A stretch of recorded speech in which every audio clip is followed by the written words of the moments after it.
Saudações, senhoras e senhores, aqui é Diogo Rafael Moreira do site controversiacatólica.com. O canal do YouTube chamado Traditalk falou recentemente sobre a questão do sedevacantismo. A nós muito interessa esse tema porque nós acreditamos que o sedevacantismo ele é uma chave para a gente compreender a situação atual da igreja.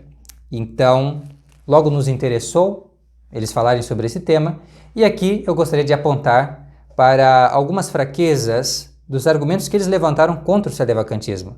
Porque a verdade é que falaram muito sobre o sedevacantismo, no sentido de tentar refutá-lo, no sentido de tentar desacreditá-lo, mas não mostram realmente ter um verdadeiro domínio sobre o assunto. E é por conta disso que estou fazendo esse vídeo, para mostrando as principais fraquezas, as mais clamorosas, as que mais chamam a atenção, assim possa lhes permitir e permitir às demais pessoas também que querem estudar esse tema um verdadeiro conhecimento do assunto. Porque a verdade é que se a gente vai para uma questão querendo negá-la, querendo refutá-la, querendo destruí-la, dificilmente nós vamos compreendê-la de verdade.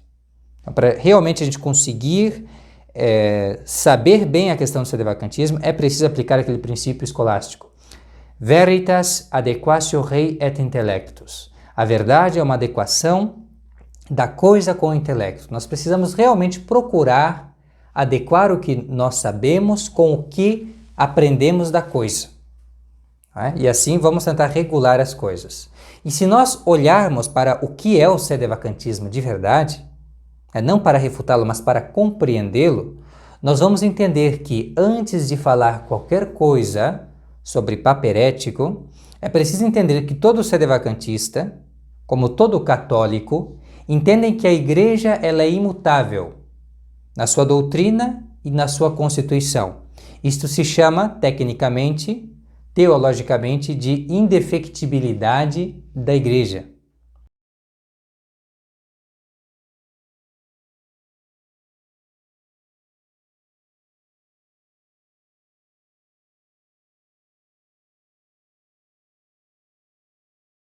Todo sedevacantista, assim como todo católico, acredita que a igreja é infalível quando ensina sobre fé e moral.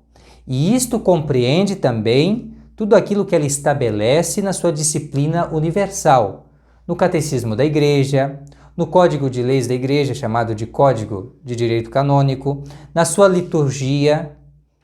Tudo isso está revestido da infalibilidade, da assistência do Espírito Santo, porque a igreja ela é uma mestra na fé e na vida cristã. Evidentemente, aquilo que está nos concílios também, aquilo que o Papa ensina para os fiéis, tudo isso está protegido.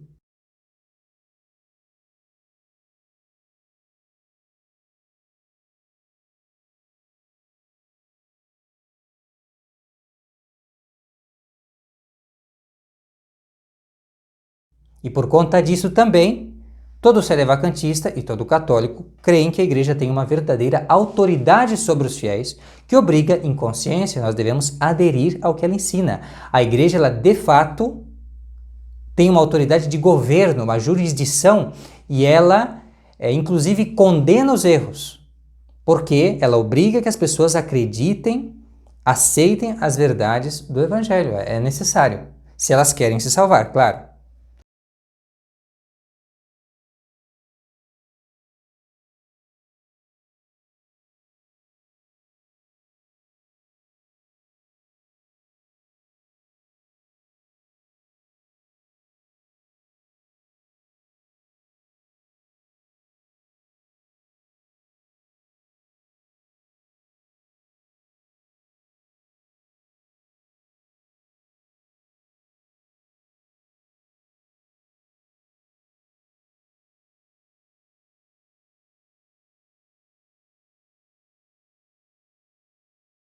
Então, o sedevacantista acredita nessas coisas sobre a igreja. E quando ele olha para a religião do Vaticano II, a religião conciliar, ele percebe que ela é uma religião nova e falsa. Ou seja, que ela não tem os mesmos ensinamentos da igreja, que ela não é a mesma coisa que a igreja do passado, que ela não exerce a autoridade como a igreja exercia, sempre exerceu, né, de São Pedro até Pio XII. Ele vê isso e ele diz, isto aí não é a igreja católica. Isto não é a igreja católica, é uma falsa igreja. Isto é, basicamente, o argumento sedevacantista, que nós provamos, evidentemente, com tudo que nós ensinamos. Por exemplo, esses dias eu estava falando de algumas mudanças que foram recentemente feitas pelos modernistas. Antes, se acreditava que a ordem menor era só para homens, agora a ordem menor está sendo dada para mulheres. Isso é uma mudança gravíssima. Isso mexe do que a igreja ensinou no Concílio de Trento. Então, o que nós temos aí? Nós temos uma igreja, a Igreja do Vaticano II, que não é realmente indefectível. Ela muda, ela vai mudando, vai atualizando o catecismo o tempo todo, e é assim. Logo, não é uma verdadeira igreja. E logo, reconhecer como se fosse a igreja católica, isso aí é um erro. E logo, reconhecer os seus promotores é um erro. Porque eles são os promotores de uma religião nova e falsa. E aderir a esta nova e falsa religião, aos seus promotores, o que é isto? Isto é pecar contra o primeiro mandamento da lei de Deus. Se eles sabem que é uma nova e falsa religião, pecam contra o primeiro mandamento, porque nós não podemos, de acordo com a lei de Deus, aderir a uma falsa religião. Não é mesmo? Nós devemos evitar isso. Então, se é claro que a religião do Vaticano II é nova e é falsa, nós não devemos aceitá-la.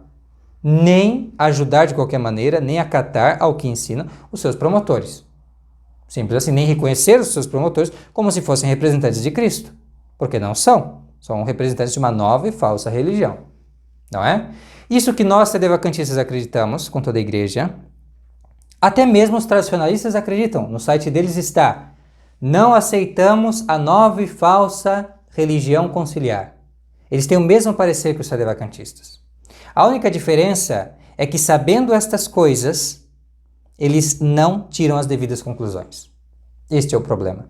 Mas a verdade é que, se eu quero falar do sedevacantismo para os outros, eu preciso primeiro dizer, olhe, a igreja ela tem essas propriedades aqui. A igreja do Vaticano II ela tem essas propriedades? Se ela tiver, então a gente tem que aceitar tudo que ela ensina. Porque é a mesma coisa que a igreja sempre ensinou, é indefectível, infalível e tem autoridade. Se não é a mesma coisa, se eu estou diante de uma outra realidade, uma nova e falsa religião, é óbvio que a gente não tem que dar a mínima para isso. Isso é evidente, nós devemos combatê-la como uma religião inimiga, como uma heresia. Não é uma seita herética. Simples assim. É isso que nós, sedevacantistas, ensinamos, que os tradicionalistas não querem entender e aplicar. Mas se eles não querem entender, o problema é todo deles e eles não deveriam ficar pontificando, ensinando sobre uma coisa que eles não entendem. Que é este primeiro ponto fundamental do sedevacantismo, que é a questão eclesiológica.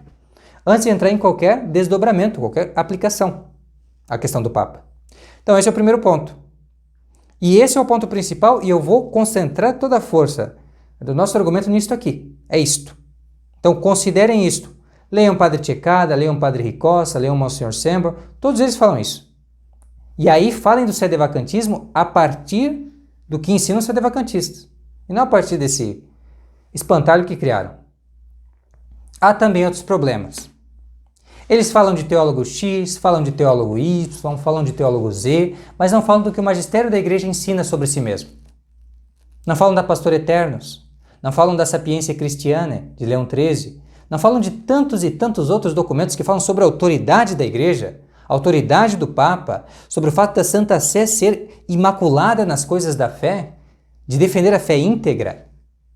Não falam essas coisas que são coisas que nós devemos acreditar de todo o nosso coração como católicos. Não citam esses documentos. Os sedevacantistas vivem citando esses documentos, porque os sedevacantistas falam em seguir o que a igreja sempre ensinou.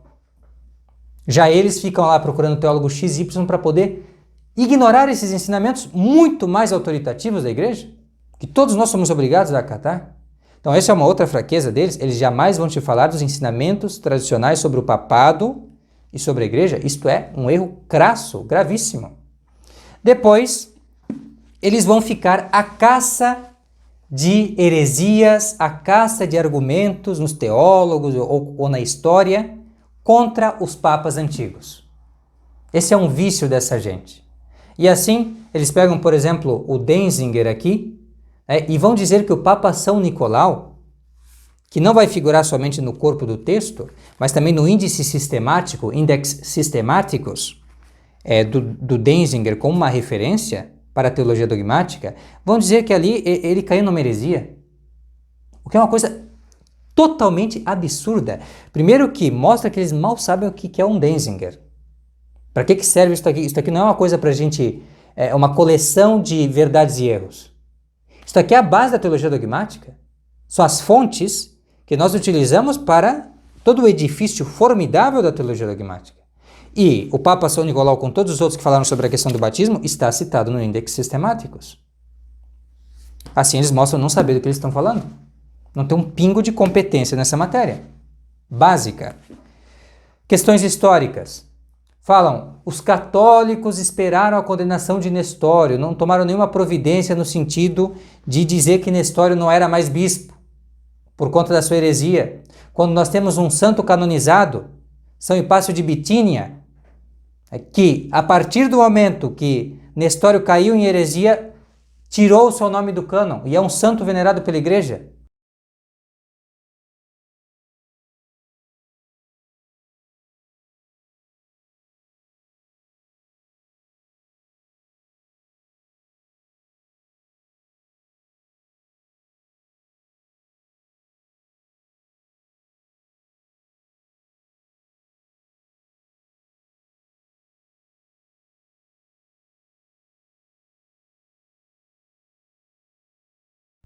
E eles não sabem isso porque não nos leem, não estudam o que a gente escreve, nada. Nem a tradução, nem o artigo original, nem nada, nem nada. Então tem esse problema grave também com a questão histórica. Ficam na história procurando pretexto. Não é? Então esse problema também. Citar São Roberto Bellarmino fora do contexto é o que estão cansados de fazer. Nesse vídeo eu tive a triste experiência de mais uma vez ver os tradicionalistas citando São Roberto Bellarmino para justificar uma resistência a um suposto papa herético, quando na verdade São Roberto Bellarmino está falando de um papa escandaloso, não de um papa herético. Quando eles citam lá De Romano Pontifice, tomo 2, capítulo 29, de uma maneira fora do contexto, isso o padre Cecada aprovou num artigo que nós traduzimos do Controvérsia também, citam dessa maneira e assim querem ser levados a sério. Isso é um absurdo. Meus amigos, então, aqui são apenas alguns erros deles. Aqueles que quiserem podem ver o vídeo novamente, podem ir até a nossa descrição, ali temos links explicando realmente o sedevacantismo, tá? E ali você vai ter de uma maneira mais breve, de uma maneira mais consistente, o que é o sedevacantismo. E não o espantalho dele feito pelo Traditalk. Eu espero que o pessoal do Traditalk possa assistir esse vídeo e, mediante isso, ter uma visão mais clara, mais ampla, mais correta do sedevacantismo e assim transmitir a verdade para os demais. Forte abraço, meus amigos que assistiram esse vídeo. Fiquem com Deus e até a próxima. Tchau, tchau.